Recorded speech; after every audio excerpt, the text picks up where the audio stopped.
If I could go back to October of 1982, there is one thing I would change: Anne's birthday. I know that sounds strange. At the time, I thought it was the least important day of the month.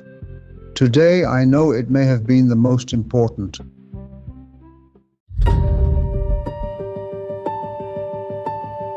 My name is Dr. Richard Colin. The project was called Magnet Delta, but this isn't really about the project.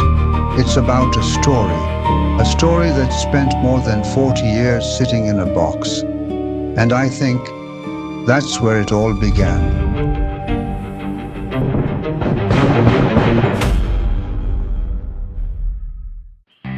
Project Magnet Delta, Field Station 14, Deployment Sector 292-618, Louisiana. This is Dr. Richard Colin speaking. 8 weeks have passed since our arrival.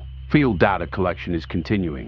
During the past month, we documented additional animal deaths throughout the surrounding channels and marshlands, fish, birds, even alligators. These are not isolated incidents. Over the past year, hundreds of animals have died across the region.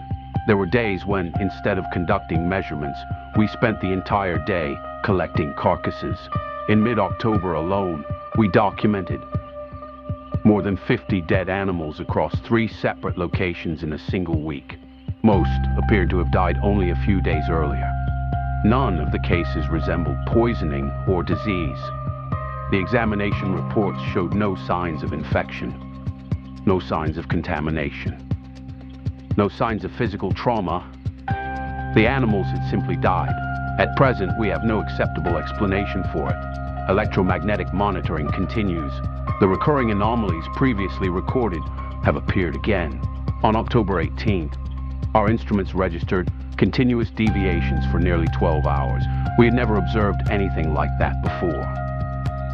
Earlier this month, my wife Anne turned 41. We decided to set work aside for a day. For 8 weeks, we had been working without interruption. In the marsh, in the lab, beside the instruments. David considered that sufficient reason to open one of the emergency cans of peaches and a good bottle of whiskey. Anne considered it a waste. Sarah disagreed, especially the following morning, judging by her headache.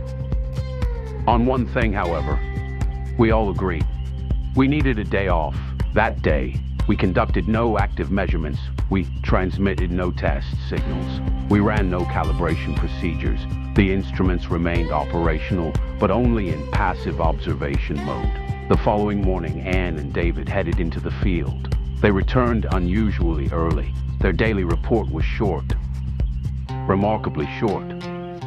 Compared to previous weeks, they found very few dead animals, a handful of fish, that was all. At the time, we attached no particular significance to it. We assumed we had simply been fortunate. A few days later, Ben Walker arrived with our monthly supplies. From the day we arrived, we had known that someone would come once a month. Food, fuel, batteries for the equipment. Our supplies were expected to last until the next delivery. I had hoped we would be gone before then. We already knew Ben's name, but until that day, we had never met him. To be honest, I had hoped we never would. That would have meant we had completed our work and gone home within a month. When Ben finally arrived by motorboat, I began to realize that was not going to happen. Ben had worked in this region for nearly 20 years. He had also grown up here. He knew the marsh better than any map ever could. We talked about the previous years. He said it had started with fish, then birds, later larger animals. Most people suspected some form of contamination, but no one ever found evidence of anything. According to Ben, people were no longer surprised by the deaths. The water regularly carried new carcasses to shore. Most had simply become accustomed to it. What bothered him was the change. He said there had once been weeks when nothing happened at all. Now there were days when he saw more dead animals than he used to see in an entire season. He could not explain what had changed, only that something had. After that conversation, Sarah asked Anne for her field notes. Over the next few days, we barely saw her. She sat in the corner of the lab, sorting notes, comparing dates, reviewing old measurement logs. At the end of the week, she returned with a list. She began comparing major animal mortality events, electromagnetic anomalies, and our own measurement records. That was when she noticed something. The strongest anomalies almost always appeared on days when we were conducting intensive measurements ourselves, when the station was operating at full capacity, when we were transmitting test signals, when we were actively observing the phenomenon.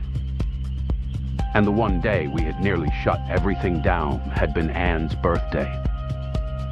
The day that was followed by unusually low mortality reports the following morning. One day, of course, proved nothing.